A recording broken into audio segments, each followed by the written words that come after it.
Stopping by woods on a snow evening. Stopping মানে হচ্ছে থামা, বাই উড মানে বনের পাশে। আমরা জানি উড মানে হচ্ছে কাঠ, কিন্তু এই যে উডস বলতে বনকে উল্লেখ করা হয়েছে। স্টপিং বাই উডস বনের পাশে দাঁড়ানো, অন স্নো ইভিনিং এক বরফময় সন্ধ্যায় বা এক তুষারময় সন্ধ্যায়। এটা হচ্ছে কবিতার নাম, লিখছে রবার্ট ফ্রোস্ট কবি। আমরা এই কবিতাটার একটা একটা করে লাইন পড়বো এবং প্রত্যেকটা মিনিং ভেঙে ভেঙে আমরা বুঝবো যে আসলে কোন লাইনের অর্থ কি। মূলত কবি এই লাইনগুলো দ্বারা, এই কবিতা দ্বারা কি প্রকাশ করতে চেয়েছেন। Whose woods these are I think I know. Whose woods কার বন, দ্যাস আর এগুলো, মানে হাউস উডস কার্বন, হাউস মানে হচ্ছে কার, উডস মানে হচ্ছে বন, কার্বন দ্যাস আর এগুলো কার্বন, দ্যাস মানে এগুলো আর কি। Carbon I think I no আমি মনে করি আমি জানি। আই থিঙ্ক মানে আমি মনে করি বা আমি ভাবি, আই নো আমি জানি। এগুলো কার্বন, আমার মনে হয় আমি জানি, এরকম আর কি কোন একটা লাইন অর্থ প্রকাশ করছে কবি। যে কবি কোন একটা বনের পাশে এক বরফময় সন্ধ্যায় বা তুষারময় সন্ধ্যায় একটা বনের পাশে এসে থামছে, দাঁড়াইছে আর কি। দাঁড়ানোর পরে কবি বলতেছে আমার মনে হয় আমি জানি এগুলো কার্বন। যে বনের পাশে দাঁড়াইছে কবি ভাবতেছে বনের মালিক কে, সম্ভবত কবি ওই বনের মালিককে কি চিনে। এটা কবি বলতেছে যে এই বনগুলো কার, আমার মনে হয় আমি জানি। His house is in the village দো। এদিকে বলছে হিজ হাউস তার বাড়ি, তার বাড়ি ইজ হচ্ছে ইন দ্য ভিলেজ গ্রামে, দো যদিও, যদিও তার বাড়ি কি গ্রামে। কবি বলতেছে যদিও তার বাড়ি গ্রামে, আমি জানি যে এই বনটা কার, আমি ওই বনের মালিককে সম্ভবত আমি চিনি বা জানি আর কি, এরকমটা আমি মনে করি কবি বলতেছে। আর এই বনের যে মালিক, এই বনের মালিক গ্রামে থাকে। ওনার বনের যে মালিক, এই বনের ওনার বা মালিক আর কি, ওরা কি বনের মানে এই গ্রামের মধ্যে বাস করে, গ্রামে থাকে। ওই জায়গায় বনের মালিক উপস্থিত নাই আর কি, জাস্ট কবি বলতেছে যে এই বনটা কার, আমার মনে হয় আমি জানি, ওই লোকের বাড়ি গ্রামে, এরকম। He will not see me stopping here. He will not see me, সে আমাকে দেখবে না। এটা ফিউচার টেন্সে লিখছে, he will not see me, সে আমাকে দেখবে না, স্টপিং হিয়ার। আমি যে এখানে থামছি বনের পাশে, আমি যে বনের পাশে এসে থামছি এবং বনটাকে উপভোগ করতেছি, বা আমি এই জায়গায় যে দাঁড়াইছি, বনের মালিক আমাকে দেখবে না, এরকম প্রশ্ন আসে যে বনটা কার, এরকম কোনো প্রশ্ন আসে।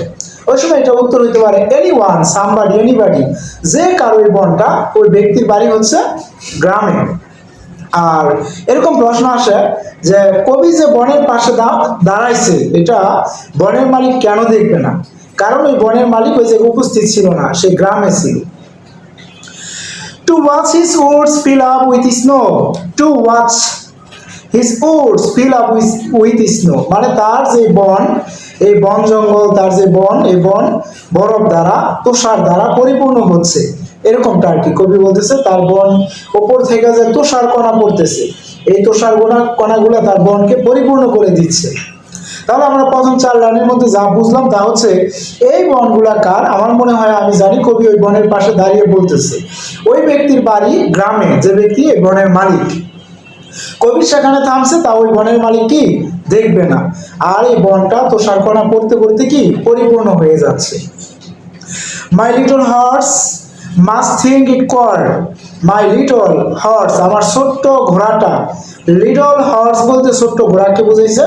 মাস্ট থিঙ্ক, অবশ্যই আমার ছোট্ট ঘোড়াটা মনে করবে, ইট কর, এটা কি, এটা তোমার অদ্ভুত ব্যাপার বলে মনে করবে। উড়ের প্রতিশব্দ, জাস্ট আমরা এই যে কোয়ার্টার শব্দটা ইউজ করছে আর কি, যে এটা আমার ছোট্ট ঘোড়ার কাছে এই ব্যাপারটা অদ্ভুত ব্যাপার বলে মনে হতে পারে। To stop without a farm house near by, এখানে যে আমি থামছি, যে এই বনের পাশে যে আমি থামছি, to stop without a farm house near by, এই নিকটবর্তী কোনো রকম ফার্ম হাউস নাই, মানে এই বনের আশেপাশে কোনো রকম খামার বাড়ি নাই। ফার্ম হাউস মানে খামার বাড়ি, আশেপাশে কোনো খামার বাড়ি নাই, এমন একটা জায়গায় কবি থামছে, এই ব্যাপারটা কবির ছোট্ট ঘোড়ার কাছে অদ্ভুত ব্যাপার বলে মনে হতে পারে।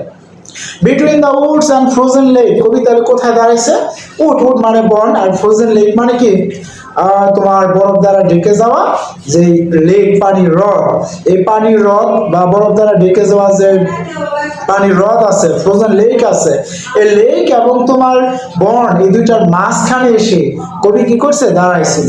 The darkest evening of the year, বছরের সবচেয়ে অন্ধকারময় সন্ধ্যা, যে সন্ধ্যাটা, যে সময়টা ছিল বছরের সবচেয়ে ডার্কেস্ট ইভিনিং, একেবারে অন্ধকারময় ইভিনিং ছিল, সন্ধ্যার টাইম ছিল। এই পরের চার লাইনে আমরা যা বুঝলাম তা হচ্ছে কবির সাথে একটা ঘোড়া ছিল, ছোট্ট ঘোড়া। এই ঘোড়াটার কাছে এই ব্যাপারটা অদ্ভুত মনে হয়েছিল। কোন ব্যাপারটা? যে কবি এমন জায়গায় কেন দাঁড়াইছে, বন এবং লেকের মাঝখানে, আশেপাশে কোনো খামার বাড়ি নাই, ফার্ম হাউস নাই, এরকম জায়গায় কেন কবি দাঁড়াইছে? আর সময়টা ছিল কি, বছরের সবচেয়ে অন্ধকারময় সন্ধ্যা। এই বছরের সবচেয়ে অন্ধকারময় সন্ধ্যায়, যেখানে কোনো রকম ফার্ম হাউস নাই, লেক এবং বনের মাঝখানে কবি কেন দাঁড়াইছে, এই ব্যাপারটা কবির ঘোড়ার কাছে কি অদ্ভুত ব্যাপার বলে মনে হয়েছিল। কাজেই আমাদের এই জায়গায় যে প্রশ্ন আসতে পারে তা হচ্ছে, কবির ঘোড়ার কাছে বিষয়টা, মানে কোন বিষয়টা অদ্ভুত ব্যাপার বলে মনে হয়েছিল? আর এটার উত্তর হবে, সে কেন এরকম অন্ধকারময় সন্ধ্যায়, যেখানে কোনো ফার্ম হাউস নাই, লেক এবং বনের মাঝখানে এসে দাঁড়াইলো, এটাই কবির ঘোড়ার কাছে অদ্ভুত ব্যাপার মনে হয়েছিল। আর ছোট ছোট প্রশ্ন যদি চাই, এরকম আসতে পারে যে কবির এই যেখানে দাঁড়াইছিল সেখানে কোনো ফার্ম হাউস ছিল না, কবি কোথায় দাঁড়াইছিল, এরকম প্রশ্ন আসতে পারে। ওই সময় আমাদের উত্তর হবে বন এবং লেকের মাঝখানে। আর সময়টা কখন ছিল? ডার্কেস্ট ইভিনিং অফ দি ইয়ার, বছরের সবচেয়ে অন্ধকারময় সন্ধ্যা। ওই দিন সন্ধ্যা ছিল অত্যন্ত অন্ধকার, এরকম অন্ধকারে সন্ধ্যায় কবি সেখানে এসে দাঁড়িয়েছিল। He gives his harness bell a shake. একে বলছে he gives, এই হি বলতে কিন্তু এই জায়গায় ঘোড়াকে বোঝানো হয়েছে। ঘোড়া gives his harness bell, harness bell মানে হচ্ছে তোমার সাজের ঘন্টা, আর shake মানে হচ্ছে ঝাঁকুনি দেওয়া। তাহলে তার ঘোড়াটা তার সাজের ঘন্টাকে কি করেছিল? একটা ঝাঁকুনি দিয়েছিল। To ask if there is some mistake, এখানে কোনো ভুল হয়েছে কিনা, যে কবির ঘোড়া জানতে চাইতেছে এখানে কোনো মিস্টেক হয়েছে, কেন এই জায়গায় এরকম একটা অবস্থা, এরকম একটা সময়ে এমন জায়গায় কেন কবি দাঁড়ালো, এটা ঘোড়ার কাছে একটা অদ্ভুত ব্যাপার বলে মনে হয়েছে। এই কারণে ঘোড়া জিজ্ঞেস করার জন্য তার গলার যে সাজের ঘন্টা আছে, এই ঘন্টাকে একটা ঝাঁকুনি দেয়। আর ঝাঁকুনি দেয়, জিজ্ঞেস করতে চায় ঘোড়া কি, যে এখানে কোনো মিস্টেক হয়েছে কিনা।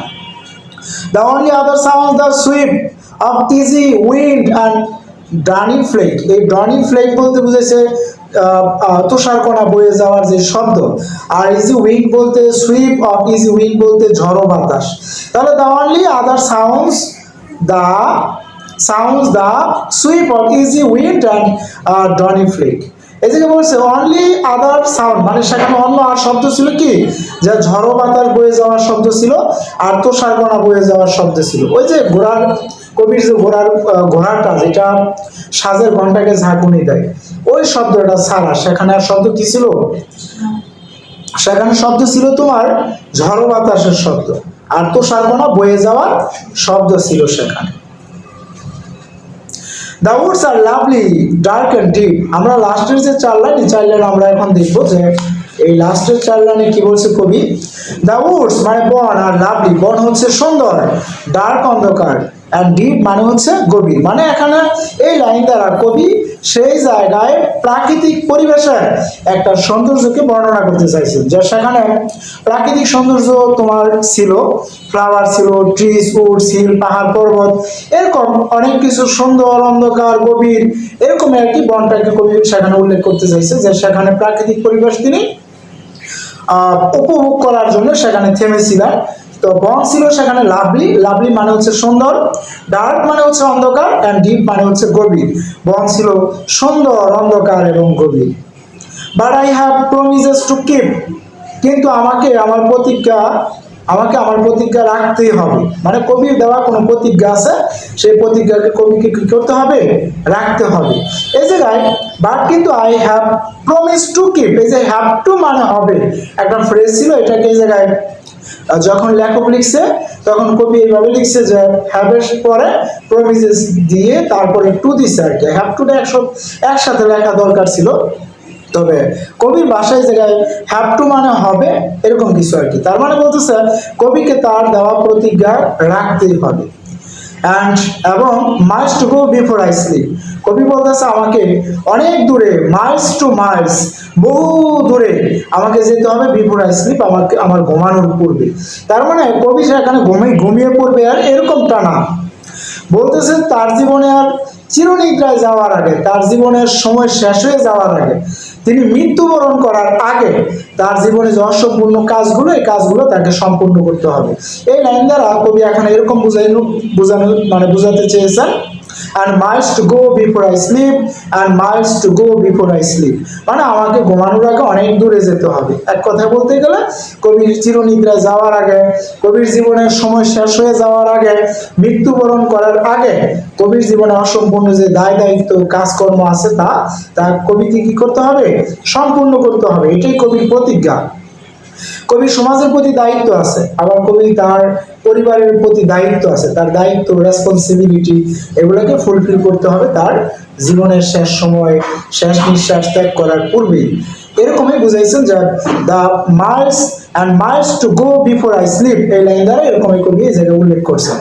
তার মানে এই টোটাল কবিতাটা stopping by woods on snow evening, Robert ফ্রস্টের এই কবিতাটা মূলত এই জায়গায় যা প্রকাশ করছে কবি তা হচ্ছে, প্রথমত বলছেন যে এই বনগুলো কার, আমার মনে হয় আমি জানি, এইটা এই ওই লোকটা যে লোকে নাকি এই বনের মালিক, বা মালিক মূলত কি গ্রামে বাস করে, আর সে তাকে কবিকে সেখানে দেখবে না। কারণ কি, কারণ হচ্ছে সেখানে কবি কি ছিল না, মানে ওই বনের মালিক সেখানে উপস্থিত ছিল না, সে তো ছিল গ্রামে ছিল।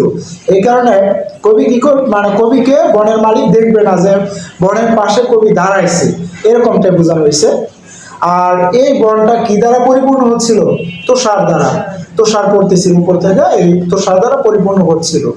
ছোট্ট ঘোড়াটার কাছে কোন বিষয়টাকে অদ্ভুত ব্যাপার বলে মনে হয়েছিল, যে কবি যেখানে কোনো ফার্ম হাউস নাই, লেক এবং বনের মাঝখানে দাঁড়াইছে অন্ধকার সন্ধ্যায়, কেন, এই জিনিসটাই ঘোড়ার কাছে অদ্ভুত ব্যাপার বলে মনে হয়েছিল। কবির ঘোড়া তার সাজের ঘন্টাকে একটা ঝাঁকুনি দিয়েছিলেন, এর পিছনে কারণ কি ছিল, যে কবি এরকম অবস্থায়, এরকম পরিস্থিতিতে, যে অন্ধকার সন্ধ্যায় কেন সে সেখানে দাঁড়াইছিল, সেখানে কোনো মিস্টেক হয়েছে কিনা, কবির কোনো ভুল হয়েছে কিনা, এটা জানার জন্য ঘোড়াটা তার সাজের ঘন্টাকে কি করছিল, একটা ঝাঁকুনি দিয়েছিল। এক্ষেত্রে বলছে সেখানে আর কিসের শব্দ ছিল, ঝড়ো বাতাসের শব্দ আর তুষারকণা বয়ে যাওয়ার শব্দ ছিল। আর কবি বর্ণনা করছেন যে বন ছিল, ওই প্রাকৃতিক পরিবেশ ছিল অত্যন্ত সুন্দর, অন্ধকার এবং গভীর, অর্থাৎ তিনি সেখানে প্রাকৃতিক সৌন্দর্যের কথা উল্লেখ করছেন, যে সেখানে ফুল ছিল, গাছপালা ছিল, উট বন জঙ্গল ছিল, পাহাড় পর্বত, প্রাকৃতিক পরিবেশ, সেখানে তিনি উপভোগ করার জন্য মূলত সেখানে থেমেছিলেন। আর কবিকে তার জীবনের শেষ সময় আসার আগেই তার যে দায় দায়িত্ব আছে, এই দায় দায়িত্ব, সামাজিক দায় দায়িত্ব এবং দেশের প্রতি যে দায় দায়িত্ব, পারিবারিক যে দায় দায়িত্ব, এগুলোকে তাকে কি করতে হবে, তার চিরনিদ্রায় যাওয়ার আগেই তাকে সম্পূর্ণ করতে হবে। টোটাল এই কবিতার উপরে এরকম প্রশ্ন আসতে পারে, কবি কোথায় যাইতেছিল, তার নেটিভ টাউনে, তার নিজস্ব শহরে সে যাচ্ছিল আর কি। আর সেখানে কেন থেমেছিল, প্রাকৃতিক সৌন্দর্য উপভোগ করার জন্য। আশা করি তোমরা ক্লিয়ার।